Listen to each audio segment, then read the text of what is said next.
Friends, आज की online कक्षा में आपका स्वागत है। आज हम कथा साहित्य में बहादुर कहानी का अध्ययन करेंगे। कौन सी कहानी का अध्ययन करेंगे? बहादुर। यह कहानी प्रसिद्ध यथार्थवादी कहानीकार अमरकांत द्वारा रचित है।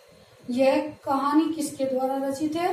प्रसिद्ध कहानीकार यथार्थवादी कहानीकार अमरकांत द्वारा रचित है। आइए संक्षेप में अमरकांत के विषय में जानते हैं। अमरकांत जी जो है प्रेमचंद के बाद के यथार्थवादी एवं मनोवैज्ञानिक कहानीकारों से प्रसिद्ध कहानीकार हैं। इनका जन्म बलिया जिले में सन 1925 में हुआ था। इनके पिता का नाम श्री सीताराम वर्मा था और इनकी शिक्षा जो है वह बलिया, गोरखपुर और प्रयाग में हुई। इन्होंने केवल बीए तक की शिक्षा ग्रहण की। इसके पश्चात ये साहित्य सर्जन में लग गए। इन्होंने कहानी और उपन्यास के रूप में विशेष प्रसिद्ध है।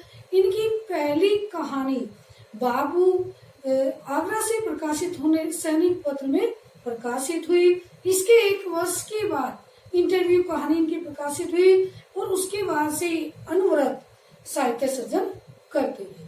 इनकी साहित्यिक सेवाओं को देख करके सन 2009 में इन्हें सर्वोच्च साहित्यिक सम्मान ज्ञानपीठ पुरस्कार श्री लाल शुक्ल के साथ संयुक्त रूप में प्राप्त हुआ, अर्थात ये ज्ञानपीठ पुरस्कार से सम्मानित है। और इन्होंने 1942 के असहयोग आंदोलन में भाग लिया। सन 2014 में इनकी मृत्यु हो गई। इनके जो उपन्यास है सूखा पत्ता, कटीली राह के फूल, आकाश पक्षी आदि बड़े प्रसिद्ध हैं। और इनकी कहानियों के विषय अत्यंत सामान्य घटनाओं और स्थितियों से संबंधित थे। इनकी नई कहानी में अमरकांत के नाम के बिना नई कहानी के कहानीकारों की चर्चा अधूरी रह जाती है। इनकी प्रमुख कहानियां हैं जिंदगी और जो, इंटरव्यू, मित्र मिलन, लड़का लड़की और बहादुर आदि। तो आइए आज इस बहादुर कहानी का अध्ययन करते हैं। बहादुर कहानी अमरकांत द्वारा रचित एक मनोवैज्ञानिक एवं चरित्र प्रधान कहानी है। कैसी कहानी है? एक मनोवैज्ञानिक एवं चरित्र प्रधान कहानी है। इस कहानी की कथा वस्तु समाज के मध्यम वर्गीय समाज की दिखावटी मानसिकता से ग्रहण की गई है। आधुनिक मध्यम वर्गीय समाज की दिखावटी मानसिकता से इसकी जो कथा वस्तु है वह ग्रहण की गई है। इस कहानी में बताया गया है कि मध्यम वर्गीय समाज किस प्रकार से स्वयं को उच्च वर्गीय एवं प्रतिष्ठित व्यक्ति दिखाने के लिए नौकर रखता है और नौकर के परिवार में आने के पश्चात उसके प्रति उनका व्यवहार कितना असभ्य, क्रूर हो जाता है कि वह मानवता की सभी हदें पार कर जाता है। और इस कहानी में मुख्य रूप से यह भी बताया गया है कि इस विषय को भी प्रमुख रूप से उठाया गया है कि नौकरों की भी अपनी मान प्रतिष्ठा भावना होती है, चाहे वह बालक ही क्यों नहीं।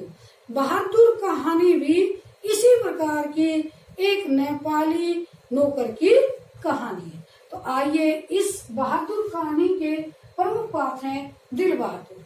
दिल बहादुर जो है इस कहानी का प्रमुख पात्र है। वह इस कहानी का नायक है। वह असहाय है। वह घर से भाग जाता है और मध्यम वर्गीय परिवार में नौकर बन जाता है। निर्मला जो है दिल बहादुर की गृह स्वामिनी है।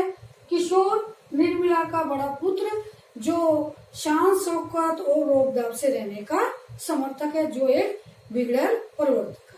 तो आइए इस कहानी के सारांश को जानते हैं। दिल बहादुर एक पहाड़ी नेपाली नौकर है। वह असहाय है।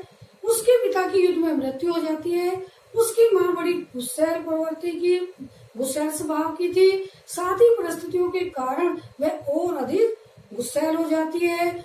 और उधर बहादुर भी अपनी माता का कहना नहीं मानता।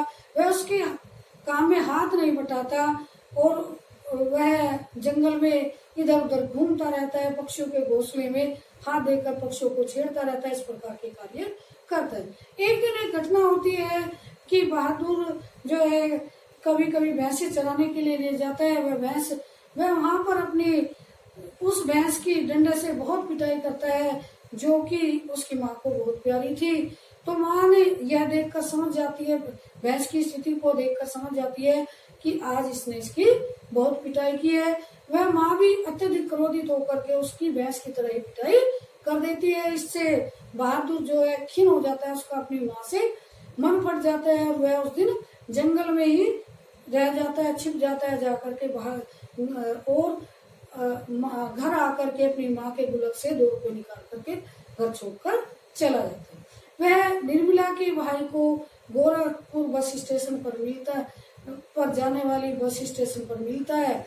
वह उसे लेकर के अपनी बहन के यहाँ आ जाता है। जो गृह स्वामी होते हैं, इनकी निर्मला के पति होते हैं, वे उसको देखते रहते हैं। उसके लिए वे सोचते हैं कि इसका दायित्व मुझ पर आ गया, इस प्रकार सोचते हैं। और वह नौकर रखने को भी जरूरी मानते हैं, क्योंकि जो उसके भाई और रिश्तेदार थे सभी के यहाँ नौकर थे, सभी बड़े ओहदे पर थे।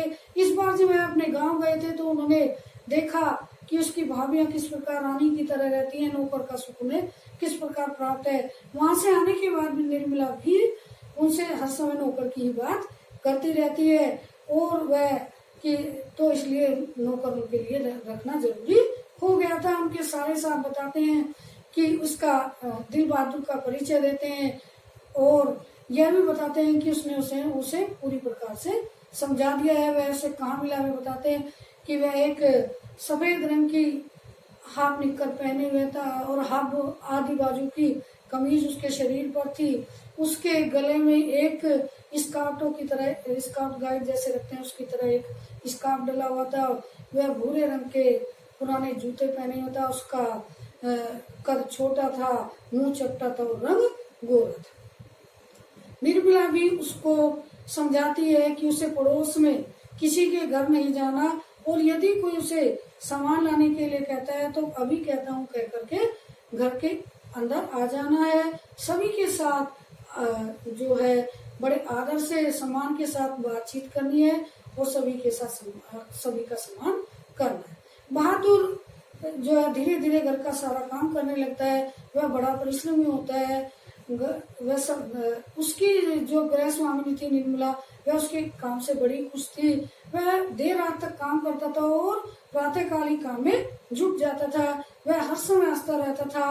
हंसना हंसाना माना उसकी आदत बन गई थी। रात में पहाड़ी भाषा में गाने गुनगुनाता था और वह इसी में पूर्ण रूप से खुश था। जो निर्मला थी उसका बड़ा लड़का किशोर था। वह बड़ी बिगड़ैल प्रवृत्ति का था और वह शांत शौकत और रोक दाब से रहने का समर्थक था।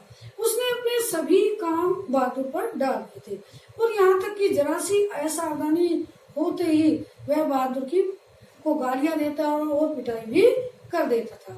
एक दिन तो उसने ऐसी घटना हुई कि उसने बहादुर को शोर का बच्चा कह दिया। यह गाली बहादुर को सहन न हो सकी और उसने किशोर के काम को करने से इनकार कर दिया। जब निर्मला के पति दफ्तर से लौटे तो उन्होंने भी बहादुर को डांटा। तब उसने कहा, बहादुर ने बताया कि बाबूजी, इन्होंने मेरे पिता को बीच में लाकर क्यों खड़ा कर दिया। इस प्रकार उसने बताया। उसके बाद फिर वह सामान्य हो गया और अपने काम में लग गया। जब उसे किशोर अधिक पीट देता था तो वह एक कोने में खड़ा हो जाता था और फिर काम में लग जाता था। थोड़ी देर के बाद निर्मला भी बहादुर से प्रारंभ में बड़ा प्रेम करती थी। उसका बड़ा हर प्रकार से ध्यान रखती थी। खाने पीने का को भी उसे अच्छे से देती थी और उसका अच्छे से ध्यान रखती थी।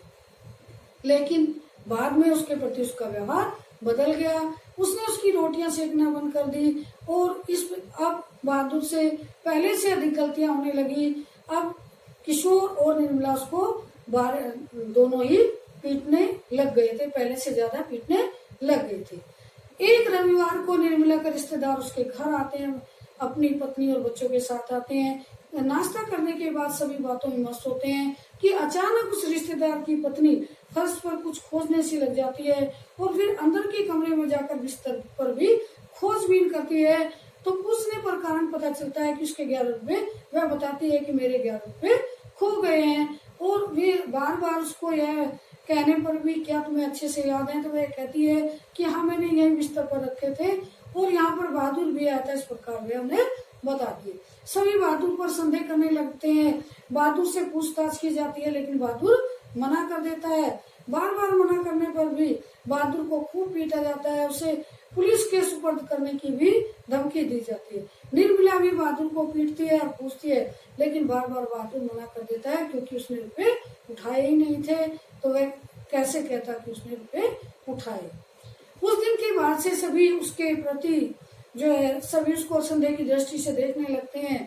कुत्ते की तरह उसे बात बात पर दुत्कारने लगते हैं कि परिणामतः जो है बहादुर होता है वह दुखी रहने लगता है, उसका मन खिन्न हो जाता है। और एक दिन दोपहर को वह अपना सब सामान, अपने कपड़े, अपने जूते सब छोड़ करके घर छोड़कर चला जाता है। जब निर्मला को यह पता चलता है बहादुर घर छोड़कर चला गया, किशोर उसे पूरे शहर में ढूंढता है।